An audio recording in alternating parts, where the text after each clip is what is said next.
He's always in there. What do you mean by that? Yuchi, masyado ka na maraming nalalaman. Tama ka. Marami talaga ako nalalaman. Gawin ba naman akong tigabigay ng mga kung ano-ano eh? Yuchi, di ba nanalo si Lucy sa regional contest? Pagbigay naman ito. Libro? Isa sa mga libro ng favorite author niya, di ba mahilig siya sa fantasy? Deserve niya rin magpahinga kasi grabe yung stress na inabot niya eh. Bakit hindi ikaw yung magbigay? Ikaw na! Huwag mo sabihin ako nagbigay ah. Pag nalaman ko sinabi mo, ipagkakalit ko. Nakashow yung tropa ko. Yuchi! Pabigay naman ito niluto ko para kay Lucy oh. Di ba favorite niya menudo? Hindi siya kumakain ng menudo kapag may atay. Ah, walang atay yan. Hindi ko nalagyan. Bigay mo ha, pero huwag mo sasabihin ako yung nagbigay. Kapag nalaman ko sinabi niya, ipagkakalat ko na nandulas ka sa hagdan. Kanino to? May... Payong! Ang timing naman kung kailan umuulan. Sa akin! Sa akin galing yan. Eh bakit nilagay mo pa sa paper bag? Regalo ko sa'yo, lagi mo kasi nakakalimutan magdala ng payong.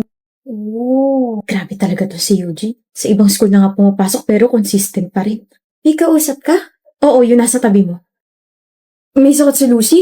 Oo, finals kasi kaya walang maayos na tulog. Mapadlagi siya sa mga libro niya.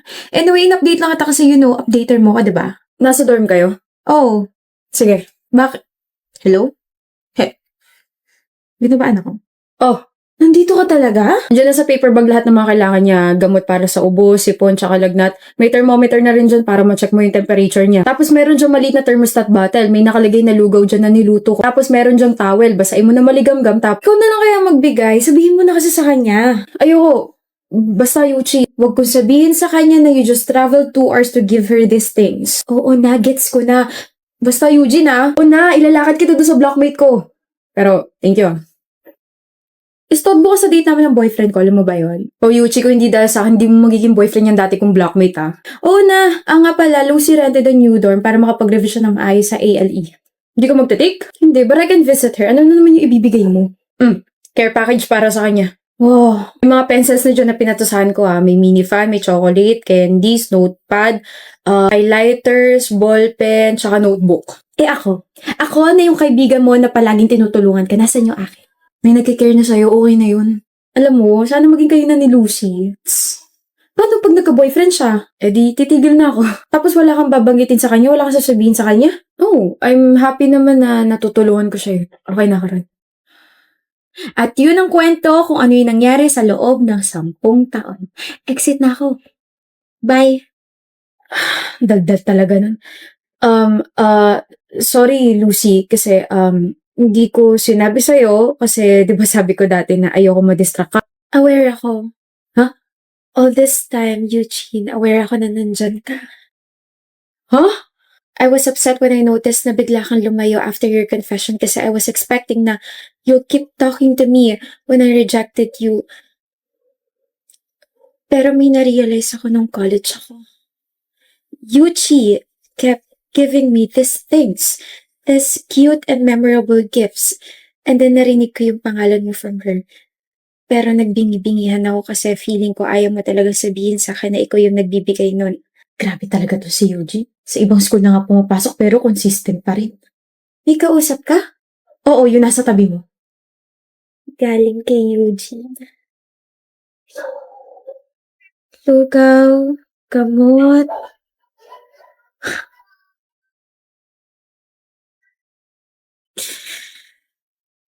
Thank you, Eugene. Care package. Di ka naman galing kay Eugene eh. Galing ka kay Eugene. Eugene! Mag-aaral lang ako. After I passed my board exam, akala ko kakausapin mo na ako but you still stayed in the shadows. Ever since I saw your efforts, I was waiting for you to come out, Eugene. And then 10 years later, until now, hindi ko kayang gumusto sa iba. Kasi hinihintay kita. Kung hindi pa sinabi ni Eugene, kailan ka magsasabi? Ngayon sana. Ngayon sana ako aamin. May stable jobs na kasi tayo, diba? Tapos alam ko hindi na ako makakadistract sa'yo. So, ngayon sana ako aamin. Di pa naman Tayo late, di ba? Hindi walang late-late. Makakapag-date pa rin naman tayo kahit boyfriend na kita. Upo na tayo. I think that program's gonna start na. Architect Lucy. Makakagawa na tayo ng memories together after those 10 lost years. We already made memories together, Mayuchi, and hindi ka nawala sa tabi ko, remember?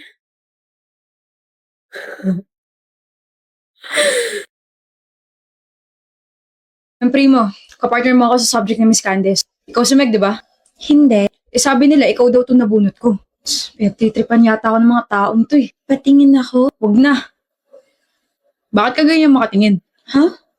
Para kang tuta. Oh, ano, kilala mo ba yan si Meg? This is me, Megan Del Rosario. Akala ko ba hindi ikaw? Hindi naman ako si Meg. Ayan oh, Megan pangalan mo. Pero hindi Meg. Wala akong nickname na ganon. Naiinis ka ba? Hindi ba halata? Bakit ka naiinis? Sabing wag mo kong tignan ng ganyan eh. Gusto mo ba dukutin ko yung mga mata mo ha? Simula ngayon ikaw na si Meg. Kapag may tumawag sa'yo Meg, lumingon ka kasi ako yun. Haba-haba na Megan. Sorry late. Okay. Hindi ko na malayan yung oras eh. Nag-billiards pa kasi kami. Sorry. Okay. Hindi ka galit? Hindi mo ako sasarmonan? Hindi. Bakit? Nag-sorry ka naman eh. So kapag hindi ako sumipot ngayon tapos nag-sorry ako, patatawarin mo pa rin ako? Oo. Ang weird mo, alam mo ba yun? Sabi nga rin nila. Erita. Tapos ko na yung part ko, ano pang pwede kong gawin? Okay na. Ano okay na? Mahaba pa kasi yung paper. Okay na. Like, para wala ka nang gagawin. Bakit? Okay lang, primo. Pero,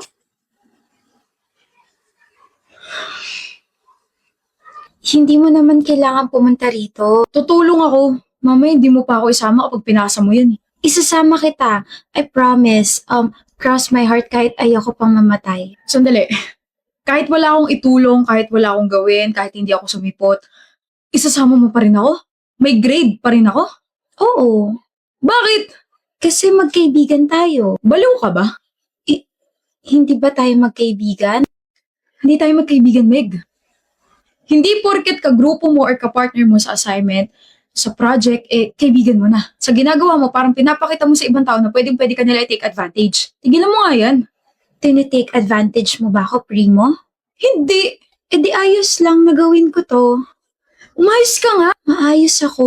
Hindi ka maayos. Kung maayos ka, magagalit ka tuwing late ako sa mga meeting natin. Magagalit ka kasi maaga akong umaalis kapag nag-chat na yung mga tropa ko. Magagalit ka. Bakit?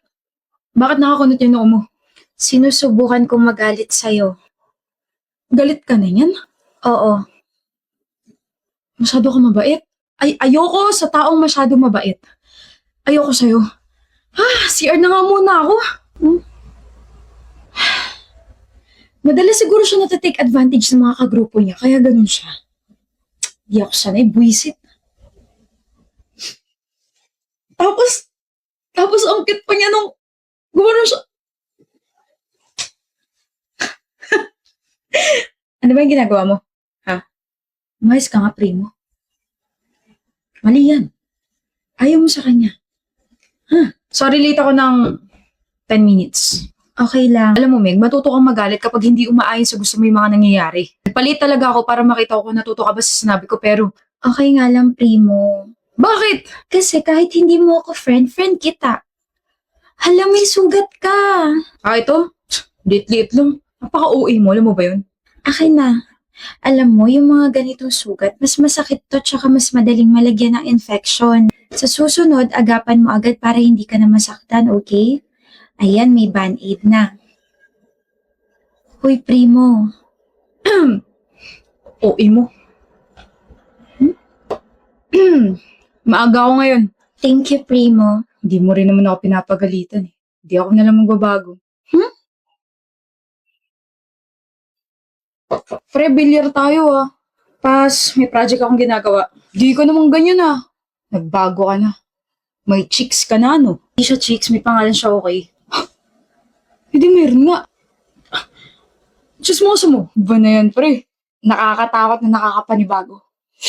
Pinagugustuhan ka na. Hindi ko siya gusto, no? Kung hindi mo siya gusto, di crush. Crush? Napaka-imposible. Ayoko sa kanya. Masyado siya mabait. Nakakairita siyang kausap. Alam mo yung mabait na sinasabi mo? Binabago na yung takbo ng buhay mo. I'm so proud of you. Daming alam. Alis na nga ako. Hoy Meg, bakit primo? Ikaw pala. Bakit parang disappointed ka? Huwag mo na akong tatawaging Meg ha, kahit best friend kita. Wag. Arte mo naman. Ang haba kasi na Megan. Si primo lang ang pwedeng tumawag sa akin yan. Sino si Primo? Yung crush ko. Crush. Bakit ka nakaupo? Higa ka muna, Kara. Hi Dennis. Hindi. Tatawagin ko muna yung doktor mo. Na-check na nila ako. Kamusta pakiramdam mo? Okay na okay naman. Pero hindi ka raw umuwi? Nag-alala ko eh. Hanggang ngayon? Ano ka ba? Wala naman ako sakit. Sino hindi mag-aalala eh? Nag-uusap lang tayo tapos sabi mo hindi mo ko iiwan tapos bigla nagdugo yung ilong mo tapos bigla ka nahimatay sa harap ko. Siyempre, unang iisipin ko may sakit ka. Dennis, stress lang ako tsaka puya tapos dumagdag pa daw yung init ng panahon. Pero wala talaga akong sakit. I'm so sorry if nag-alala ka. Okay. Kalmado na ako. Nga pala, I tried to call your parents kasi nagpatulong ako sa school for that. Kaso, Walang sumagot ng tawag, right? Yeah. My parents are separated and both of them are busy sa mga kanya-kanya nilang families. I think nakalimutan nila na yung unika iha nila is buhay pa. I mean, nagbibigay naman sila ng allowance pero yun na yun.